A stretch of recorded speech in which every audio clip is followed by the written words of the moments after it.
नया शादी भइल बा बियाह भइल बा तू अपना सखी से कहतड़ी का कहतड़ी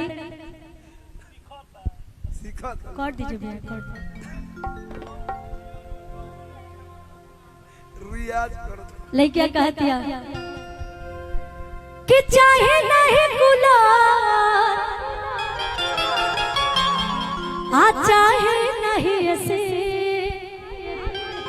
किसी भी लड़की की शादी होती है ना तो मन में एक ही ख्वाहिश होता है, घर के लोग कुछ भी बातचीत कर ले, दान दे, लेन देन जो भी करे, लेकिन लड़की को उस चीज से एक रत्ती भर मतलब नहीं होता है। मतलब बस इतना होता है कि जिससे मेरी शादी हो रही है, जो मेरा जीवन साथी है, वो अच्छा होना चाहिए, वो बढ़िया मिले, है ना। यहाँ पे बहुत अच्छा, कितने लोग शादीशुदा यहाँ बैठे हैं, जरा हाथ उठाएंगे क्या? आपकी शादी हो गई है? और कोई नहीं बैठा है? चाचा जी आपकी भी शादी नहीं हुई है अभी? हाय राम, बताओ अब हम कहा के, हमारे तो बोलती है बंद हो गई। ए चंदन भैया पूछनी है केकर केकर बियाह भइल बा के हाथ नहीं खोटा, सब जे कुआं रही है बड़े ना हमार भइल बा केकरा भरोसे? चंदन भैया भरोसे आइल बन जकार वालो। हां किसकी शादी नहीं हुई है? यूट्यूबर भैया में से बस एगो हमार खाली भइल बा बाकी क्यों? चलिए कोई बात ना, लेकिन लड़किया के जब शादी होता है तो का कहतड़ी हो?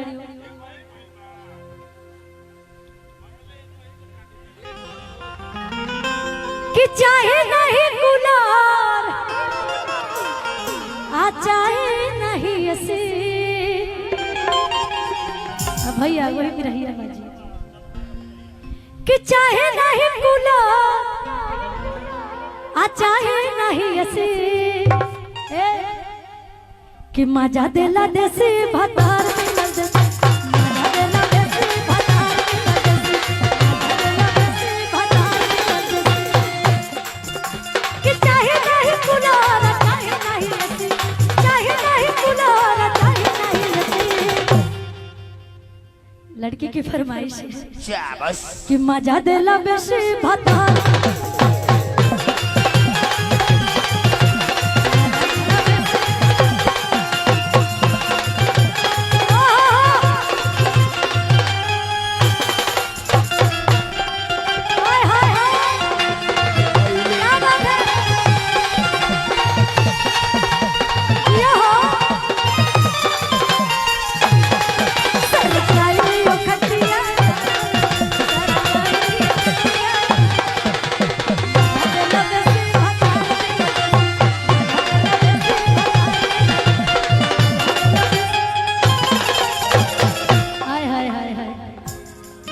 राजन भैया और शादी हो गई बा? बताओ हो। एगो भइल बा अभी। के गो करे के बा अभी? अभी एगो हमर लइका कह दी ना, ऐसे कहते थे कि इतना सुंदर बजवैया मर्द मिलल बड़े। भाभी तो एकदम खुश हो जाते हैं, इतनी अच्छी टैलेंट है इनके अंदर, इतनी अच्छी टैलेंट है, बहुत अच्छा बजाते हैं। कि चाहे नहीं गुलाब आ चाहे नहीं ऐसे। ए सखी का हो? ए सखी, हम वो सखी से कहती अपने निशा दीदी, मैं अपनी सखी से बोल रही हूँ। हां अच्छा कि मजा देला बेसी भतार मिलल देसी, मजा देला बेसी भतार, मजा देला बेसी भतार मिलल देसी, मजा देला बेसी। आई आई आई आई आई आई ओए हो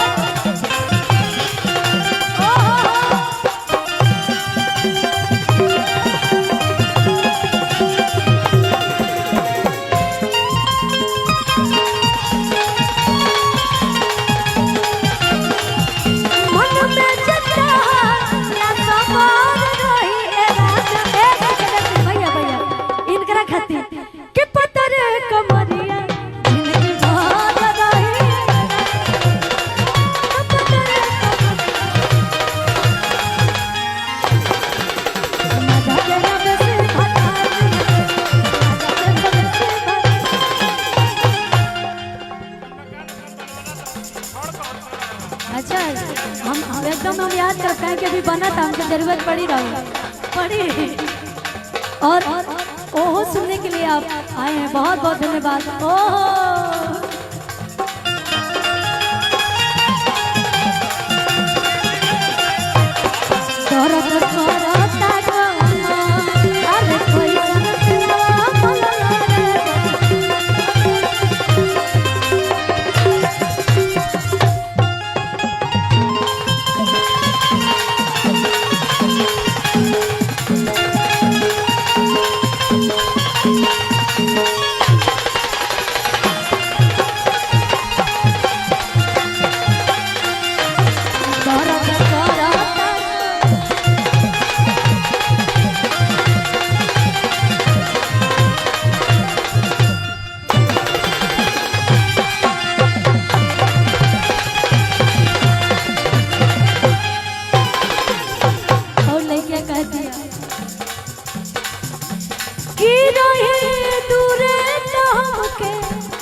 डुगडुगी बजावत नहीं, अरे वो सामने आके बजाए। इतना अच्छा कलाकार के छुपाई ना। और देखिए आप सभी को एक और बहुत ही अच्छी टैलेंट दिखाती हूँ।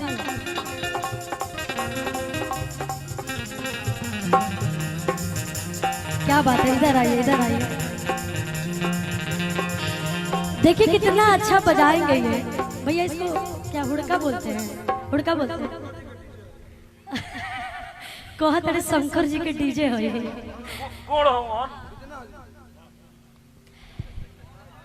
तारा है दूर तुम के बोलावे सखी रे।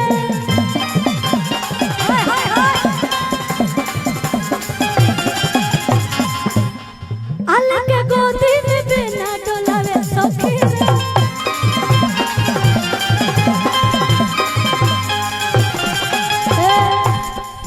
हवा ताजा मिलेला, बड़ी मजा मिलेला। अब प्यार पिया के धरी भर ताजा मिलेला।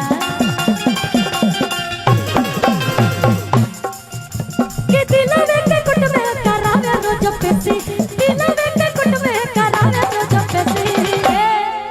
कि मजा देला बेसी भतार मिला।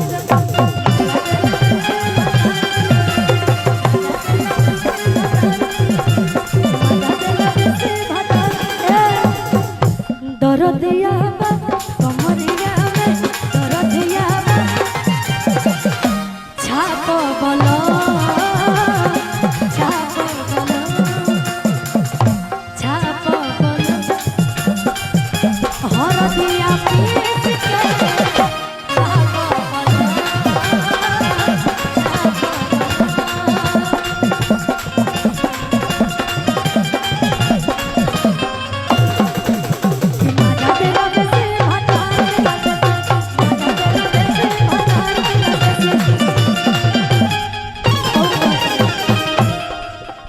भैया खातिर यहाँ के मेहरारू जब कही है तका कही है, अब केकरा के कही होंगे ये बड़े इतना सुंदर टैलेंट बा। अच्छा इनके मेहरारू रउआ से कही है ला भाई, अब ये टाका बढ़ावे लगल की केहू बाटे नसैया के तो करबे हो। अल्लाह ने सो करके मजा खुशी को करबे हो।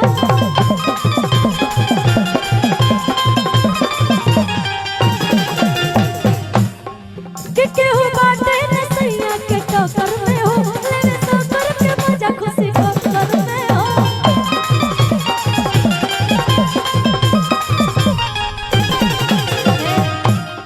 कि जो भरोसा विश्वास हमरा पास रहेला, हमर मनवा न कबहू उदास रहेला।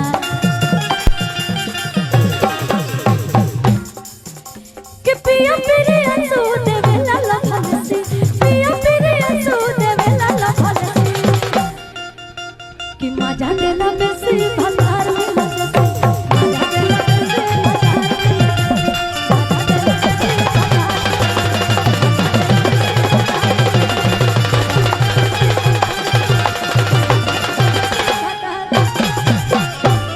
बार जोरदार ताली बजा दीजिए भैया के लिए, जोरदार ताली। वाह, बहुत अच्छा लगा, बहुत अच्छा।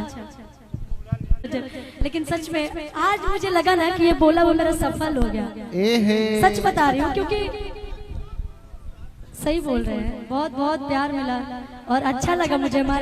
हमारे जिला, हमारे घर परिवार में जब इस गीत की फरमाइशें हुई, ओहो बहुत अच्छा। Hello hello, thank you. खुशी एक मिनट आप द्वारा